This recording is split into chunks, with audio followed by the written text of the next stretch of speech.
ఈ వారం మకర రాశి వారికి ఒక విధంగా విజయవంతమైనటువంటి ఒక యోగం ఏర్పడడం జరిగింది. 6వ స్థానంలోకి రవి రావడం వల్ల వీళ్ళకి ప్రభుత్వ కార్యాలయాల్లో పెండింగ్లో ఉన్నటువంటి పనులు పూర్తి అవ్వడం జరుగుతూ ఉంటుంది. అలాగే మీరు ఏదన్నా ఉద్యోగం కోసమో ఉపాధి కోసమో ప్రయత్నం చేస్తుంటే అవి చాలా వరకు సక్సెస్ అయ్యే అవకాశం ఉన్నది. చిన్న చిన్న కోర్టు సమస్యలు కానీ సెటిల్మెంట్లు కానీ ఉంటే ఈ వారం దాన్ని కంప్లీట్గా పరిష్కరించుకునే అవకాశం ఉన్నది. అయితే ఈ వార ప్రారంభంలో ఆదివారం రోజు చాలా టైం వృధాగా అనవసర ఖర్చులతో జరిగే అవకాశం ఉంది. అలాగే మరి సోమ మంగళవారాల్లో ఎక్కువగా ప్రయాణాలు చేస్తారు. అదే సమయంలో చాలా వరకు దగ్గర బంధువులతో కొంత విభేదాలు విరోధాలు అనవసర ప్రసంగాలు జరిగే అవకాశం ఉంది. అలాగే కొంత సమయం కూడా వృధా అయ్యే అవకాశం ఉన్నది. అయితే మీకు యాజిటీజ్గా బుధవారం నుంచి చాలా వరకు మంచి కార్యక్రమాలు ప్రారంభమవుతాయి. వృత్తిలో అభివృద్ధి కనబడుతూ ఉంటుంది. ఈ విధంగా కొంత ప్రోత్సాహకరంగా ఉండే అవకాశం ఉన్నది.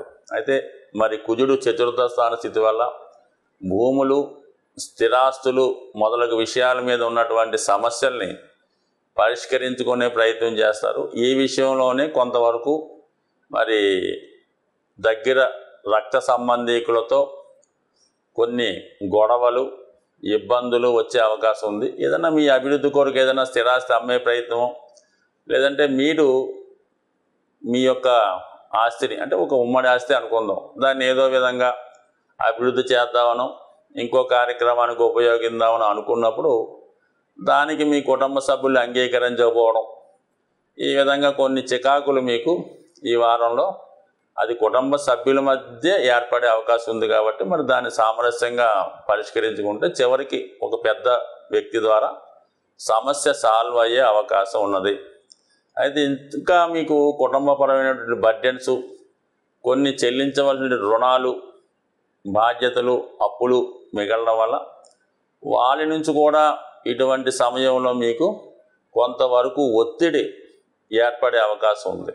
మీరు ఎవరి దగ్గర అయితే దగ్గర బంధువుల దగ్గర ధనం రుణంగా తీసుకొని ఉన్నారో వాళ్ళు ఈ సమయంలో మీ మీద ఒత్తిడి తెచ్చే అవకాశం ఉంటుంది. కాబట్టి మరి కొన్ని సమస్యల్ని భరించవలసి ఉంటుంది. కాబట్టి కొద్ది ఓర్పుతో సహనంగా వ్యవహరించండి. ఇతన మొత్తం మీద ఒక విధంగా ఈ వారం కాకపోయినా పై వారమైనా మీ యొక్క కుటుంబ సమస్యలు ఆర్థిక సమస్యలు చాలా వరకు పరిష్కరించే అవకాశం ఉన్నది.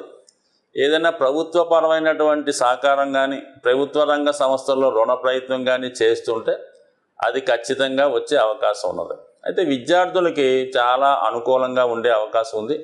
వాళ్ళు ఒక క్రమశిక్షణతో గతంలో ఉన్నటువంటి బలహీనతలు పక్కన పెట్టి చాలా కష్టపడి చదువుని పూర్తి చేయడం కానీ దాంట్లో చదువులో లీనమవడం కానీ జరిగే అవకాశం ఉంది. అలాగే మరి దైనందిన కార్యక్రమాల్లో చక్కగా పాల్గొనడం ఇవన్నీ కూడా విద్యార్థులకి చాలా అనుకూలంగా ఉంది. అలాగే సీనియర్ సిటిజన్స్ కూడా అంటే ఎవరైతే బాధ్యతలు కంప్లీట్ చేసి రెస్ట్ తీసుకున్నారో, అంటే సాధారణంగా ఈ మకర రాశి వారికి బాధ్యతలు తీరిపోవడం రెస్ట్ తీసుకోవడం అలాంటి 99% ఉండవు. ఏదో ఒక బాధ్యత ఇంకా ఉంటూనే ఉంటుంది.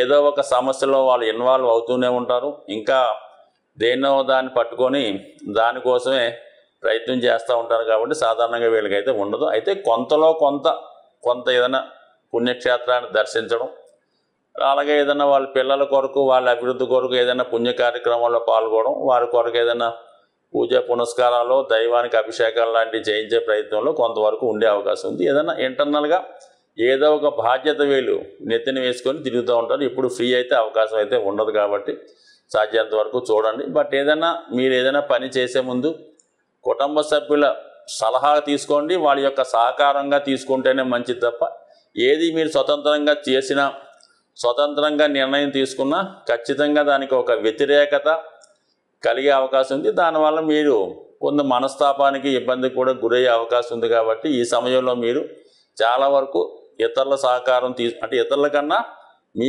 కావలసిన వాళ్ళు మీ కుటుంబ సభ్యుల సహకారం తీసుకొని వాళ్ళ యొక్క అంగీకారంతో ముందుకు వెళ్ళడం మంచిది తప్ప, ఎందుకంటే గతంలో కొంత పోగొట్టుకోవడం వల్ల అయితేనే కొన్ని ఇబ్బందులు అయితేనే వాళ్ళకి మీ మీద సంపూర్ణమైనటువంటి నమ్మకం ఉండకపోవచ్చు. ఈ కారణం వల్ల ఏంటంటే కొంత రాజీ పడక తప్పదు. సో ఏదైనప్పుడు కూడా మకర రాశి వారికి జాతకరీత్యా కొంత రాజీ మార్గంలో వెళ్తూ ఇతరుల యొక్క మాట కూడా గౌరవిస్తూ ముందుకు వెళ్ళడం అన్నది చెప్పుకోదగ్గ సూచన. ఈ వారం మనకి ముఖ్యంగా 25వ తారీఖున సంకటహర చతుర్థి వస్తుంది. ఇది ఖచ్చితంగా ఎవరైతే ఇబ్బందుల్లో ఉంటారో, పనులు మధ్యలో ఆగిపోతుంటాయో, ఏ పని ముందుకు వెళ్ళదో వాళ్ళు ఖచ్చితంగా ఆ రోజు మీ సమీపంలో ఉన్నటువంటి విఘ్నేశ్వర ఆలయంలో ఆ టెంపుల్లో గణపతి హోమం చేస్తే ఆ గణపతి హోమంలో పాల్గొనడం, వీలైతే సాయంకాలం దాకా ఉపవాసంలాగా లైట్ ఫుడ్ తీసుకొని సాయంకాలం స్వామి అభిషేకం చేస్తారు ప్రదోష వేళలో.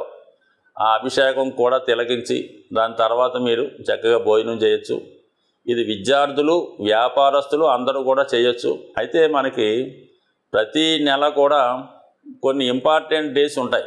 అది ఎవరైతే జ్యోతిష్ శాస్త్రాన్ని నమ్ముతారో, భగవంతుడిని నమ్ముతారో, గ్రహాన్ని ఫాలో అవుతారో వారు ఖచ్చితంగా చేయవలసినవి ఏంటంటే, ఒకటేంటంటే పౌర్ణమి వెళ్ళిన 4వ రోజు వచ్చే సంకటహర చతుర్థి, అమావాస్యకు ముందు రోజు వచ్చినటువంటి మాస శివరాత్రి, ఈ రెండు కంపల్సరీగా చేసుకోవాలి సాధారణంగా ఉన్నటువంటి వాళ్ళు.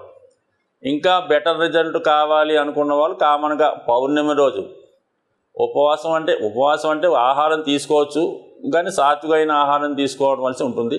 పౌర్ణమి రోజు మరి అమ్మవారికి అది వెన్నెల ఉంటుంది కాబట్టి ఆ రోజు సాయంకాలం పూట వెన్నెల్లో లలితా సహస్రనామం పారాయణ చేసి అమ్మవారికి పాయసం నైవేద్యం చేయడం, ఇది పౌర్ణమి రోజు చేయడం వల్ల స్త్రీలకు ఉన్నటువంటి సమస్త దోషాలు తొలుగుతాయి. అలాగే మరి కొంతమంది అవకాశం ఉన్నవాళ్ళు ఏకాదశి చేస్తూ ఉంటారు. ప్రతి ఏకాదశికి ఏదో ఒక విశిష్ట ఉంటుంది కాబట్టి ఓపిక ఉన్నవాళ్ళు ఆ ఏకాదశి చేసుకోవడం వల్ల కూడా కొంతవరకు జాతకుడికి ఉన్నటువంటి సమస్యలు తొలగే అవకాశాలు ఉంటాయి. కాబట్టి మరి ఏది చేసుకున్నా చేసుకోకపోయినా ఈ సంకటహర చతుర్థి మరి మాస శివరాత్రి చేసుకోవడం వల్ల 100% చాలామందికి ఉపయోగపడుతూ ఉంటుంది. వాళ్ళ సమస్యలు సాల్వ్ అవుతాయి. ఇంకా చెప్పుకోలేని బాధల్లో ఉన్నవాళ్ళు ఏంటంటే అష్టమి రోజు కానీ అమావాస్య రోజు కానీ అమ్మవారి ఆలయంలో ఓపిక ఉన్నవారు చండీ హోమంలో పాల్గొవచ్చు. లేనివారు అమ్మవారికి ఒక గుమ్మడికాయో ఒక 4 కొబ్బరికాయలు సమర్పించి మరి ఆ రోజు కూడా మరి కొంత నియమంగా ఉంటూ మంచి కార్యక్రమాల్లో పాల్గొనడం వల్ల కూడా కొంతవరకు ఈ పూర్వకాలం అంటే గత జన్మ దోషాలు సాల్వ్ అయ్యే అవకాశం ఉంటుంది. స్వస్తి.